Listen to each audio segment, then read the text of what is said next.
ভিডিওটা করছি আমি, নতুন দুটো আপডেট এসছে, তার সাথে রিলেশনশিপ স্ট্যাটাসটা নিয়ে ভিডিওটা করছি। এখানে যে এনার নাম আছে ঝর্ণা ভট্টাচার্য, এখানে যে ডেট অফ বার্থের কলম আছে, অ্যাকচুয়াল ডেট অফ বার্থটা আপনাকে লিখতে হবে। ধরুন আধার কার্ডে একরকম ডেট অফ বার্থ আছে, ভোটার কার্ডে একরকম ডেট অফ বার্থ আছে, বার্থ সার্টিফিকেট বা স্কুল সার্টিফিকেটে একরকম ডেট অফ বার্থ আছে। আপনার যেটা অরিজিনাল মনে হবে সেটাই এখানে বসাবেন।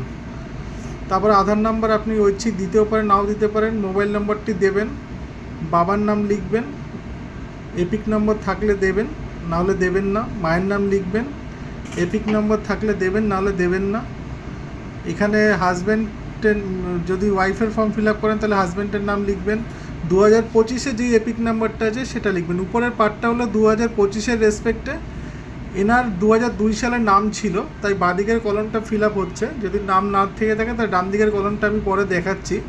ওনার নাম আছে ঝর্ণা ভট্টাচার্য। ঝর্ণা ভট্টাচার্য 2002 সালে যে এপিক নাম্বারটা ছিল ভোটার লিস্টে সেটা বসানো হয়েছে। আত্মীয়র নাম 2002 সালে ওনার হাজব্যান্ডের নাম ছিল। এখানে যদি ওনার বাবার নাম থাকতো তাহলে বাবার নামটা বসাতো, তো হাজব্যান্ডের নামটা অসীম ভট্টাচার্য। এবার সবচেয়ে গুরুত্বপূর্ণ বিষয় হলো সম্পর্কটা কি বসাবেন। যেহেতু ঝর্ণা ভট্টাচার্য নিজের 2002-তে ভোটার লিস্টের নাম ছিল, তো উনি যেহেতু কারোর রেফারেন্স নিচ্ছে না, উনি ওনার নাম দিয়েই ভোটার ফর্মটা ফিল আপ করছে, তাই এখানে সম্পর্কটা সেলফ বা স্বয়ং হবে। উনি যদি ওনার বাবার নাম দিয়ে বা মায়ের নাম দিয়ে যদি এখানে ফর্মটা ফিল আপ করতো তাহলে কিন্তু সম্পর্কটা পাল্টে যেত। যেহেতু উনি নিজের নাম দিয়ে ফিল আপ করছে, আপনারা ভাবতে পারেন যে এখানে ঝর্ণা ভট্টাচার্য, আত্মীয়র নাম অসীম ভট্টাচার্য, ওনার হাজব্যান্ড আছে, সম্পর্কটা স্বামী হবে না। যেহেতু উনি ওনার নাম দিয়ে ঝর্ণা ভট্টাচার্যর নাম দিয়ে এসআইআর করছেন, সেই ক্ষেত্রে এখানে স্বয়ং হবে। এখানে জেলার নাম লিখে দেবেন, রাজ্যের নাম লিখে দেবেন। 2002 সালে আপনার যে বিধানসভার নাম ছিল সেটা লিখবেন, বিধানসভার নাম্বারটা লিখবেন 2002 সালের, অংশ নাম্বার লিখবেন 2002 সালে, ক্রমিক সংখ্যা লিখবেন 2002 সালে, তারপর সিগনেচার করে ডেট দিয়ে দেবেন। আরেকটা জিনিস আপডেট হয়েছে, সেখানে হচ্ছে 2025-এ আপনাদের বাংলার সাথে সাথে ব্যাকেটে ইংরাজি নামগুলো লিখে দেবেন। এটা নতুন আপডেট এসছে। আপনি উপরের 2025-এর কলমটা, এই 2025-এর কলমটা ইংরেজিতে বাংলাতে দুটোই চেষ্টা করবেন দেওয়ার, আর না হলে শুধু ইংলিশে করবেন, আর না হলে বাংলার নামের পাশে ইংলিশে লিখে দেবেন। যেমন অসীম ভট্টাচার্য আছে, এটা ফর্মটা জমা দেওয়ার সময় লিখে দেওয়া হবে ব্যাকেটে। যেহেতু ফর্মটা আপডেটটা পরে এসছে, ফর্মটা আগে ফিল আপ হয়ে গেছে। এর পাশে অসীম ভট্টাচার্য ইংলিশ স্পেলিংটা 2025-এর ভোটার আই কার্ডে যেটা আছে বা ভোটার লিস্টে যেটা আছে সেটা থেকে বসাতে হবে। এগুলো 2002-এর নাম। এবার 2025-এরটায় আসছি আমি।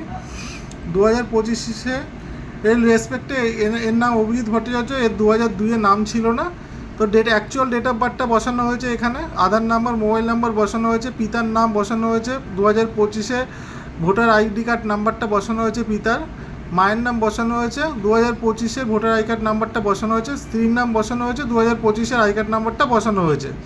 তারপরে আসছি 2002-এ, যেহেতু ওনার নাম ছিল না তাই ডান দিকের ফর্মটা ফিল আপ হবে। এখানে উনি ওনার বাবা 2002-এ নাম ছিল না, মায়ের 2002-এ নাম ছিল ঝর্ণা ভট্টাচার্য, তাই এখানে মায়ের নামটা দিয়ে ফিল আপ করছে উনি। এখানে আপনি বাবা, মা, ঠাকুরদা, ঠাকুমা, দাদু, দিদা, যার যে কারোর নাম দিতে পারেন। তো উনি ওনার মায়ের নাম দিয়ে ফিল আপ করছে, মায়ের নামটি লিখেছে 2002 সালে, ওনার মায়ের আই কার্ডটা লিখেছে। এই ক্ষেত্রে আপনার 2002 সাল 2025 সালে আই কার্ড নাম্বার ম্যাচ নাও করতে পারে। সেই ক্ষেত্রে আপনি 2025 সালে মায়ের আই কার্ড নাম্বারটা এখানে বসাবেন, আর 2002 সালে ভোটার লিস্টে যেটা মায়ের আই কার্ড নাম্বারটা আছে সেখানে বসাবেন। আই কার্ড নাম্বার যদি থেকে না থাকে তাহলে বসাবেন না। তো 2002 সালে ওনার মায়ের আত্মীয় ছিল অসীম ভট্টাচার্য, তো ওনার হাজব্যান্ড আছে। তবে এখানে সম্পর্কটা তো আপনাদের কনফিউজ হতে পারে, যেহেতু ঝর্ণা ভট্টাচার্য আত্মীয়র নাম অসীম ভট্টাচার্য লিখেছেন, এখানে সম্পর্ক আপনারা স্বামী ভাববেন 2002 সালে ভোটার কার্ডের রেসপেক্টে। কিন্তু এখানে যেহেতু অভিজিৎ ভট্টাচার্য ফর্মটা ফিল আপ করছে, অভিজিৎ ভট্টাচার্যের সাথে ঝর্ণা ভট্টাচার্য এসআইআরের কী আছে, ঝর্ণা ভট্টাচার্য যেহেতু ওনার মা হন, তাই এখানে সম্পর্ক মাথা লিখতে। মনে রাখবেন, এসআইআর আপনি যার নাম দিয়ে করছেন, যদি নিজের নাম দিয়ে করেন তাহলে আপনার বাঁদিকের কলমটা ফিল আপে সেলফ লিখবেন, আর যদি ঠাকুরদের নাম দিয়ে করেন বা ঠাকুমার নাম দিয়ে করেন বা মায়ের নাম দিয়ে করেন বা বাবার নাম দিয়ে করেন, এখানে সম্পর্কটা সেইভাবে লিখতে হবে আপনাকে। এখানে যেহেতু মায়ের নাম দিয়ে ফর্মটা ফিল আপ করা হচ্ছে তাই মাথা লেখা হচ্ছে। জেলা রাজ্যের নাম 2002 সালে যা ছিল, বিধানসভার নাম 2002 সালে যা ছিল, বিধানসভা ক্ষেত্র নম্বর 2002 সালের, অংশ নাম্বার 2002 সালের, ক্রমিক সংখ্যা 2002 সালে। তারপর এখানে সিগনেচার, যেদিন ফর্মটা জমা দেওয়া হবে সেটা সেই ডেটটা বসিয়ে দেবেন সেদিন। আরও কিছু প্রশ্ন থাকলে আপনারা ইনবক্স করতে পারেন বা কমেন্ট করতে পারেন, আমরা উত্তর দেওয়ার চেষ্টা করব।